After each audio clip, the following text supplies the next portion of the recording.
যেই দুপুরবেলা খাওয়া দাওয়া সেরে সবে উঠেছি তখন দেখি মামা এসছে এক ব্যাগ ভর্তি গলদা চিংড়ি নিয়ে। কি না দিদির হাতের মালাইকারি খেতে ইচ্ছে হয়েছে তাই চলে এসছে, কিন্তু আমাদের তো দুপুরবেলা রান্না খাওয়া সবই কমপ্লিট, আর তার মধ্যে না আছে বাড়িতে শস্য পোস্ত, আর না পাবো এখন ভর দুপুরবেলা নারকেলের দুধ। মায়ের তো মাথায় হাত, ভাইকে কি করে মালাইকারি খাওয়ায়। কিন্তু টেনশন লেনে কা নেই, টেনশন দেনে কাতেই বিশ্বাসী আমি। তাই চিংড়ি মাছগুলো নিয়ে রান্নাঘরে এসে টপাটপ ভালো করে পরিষ্কার করে নিয়ে নুন আর হলুদ দিয়ে ভালো করে পেছনে কাঠি ভেজে দিলাম। কড়াইতে ফোড়ন দিয়ে নিচ্ছি একে একে তেজপাতা, শুকনো লঙ্কা আর গোটা গরম মশলা, তারপর দিচ্ছি পেঁয়াজ।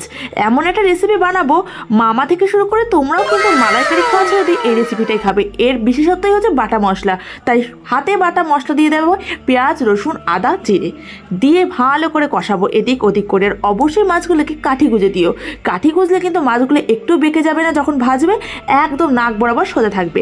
একটু রং হওয়ার জন্য কাশ্মীরি রেড চিলি পাউডার, আর তারপর দিচ্ছি ব্ল্যাক পেপার। চলো এবার একটু দিয়ে দিই টমেটো। উফ, যা রান্নাটা হতে চলেছে এটা কিন্তু আমার স্পেশাল রান্না।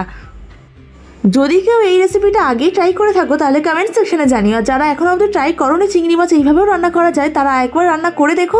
দেখো ঝোলটা যখন ফুটছে তখন আমি দিয়ে দিলাম মাছগুলো, আর নামানোর সময় একটু ধনেপাতা দিলাম। উফ, যা হয়েছে কালার। আর যে কোনো রান্না বন্ধুরা বাটা মশলা দিয়ে করলে তার স্বাদ কিন্তু দ্বিগুণ বেড়ে যায়।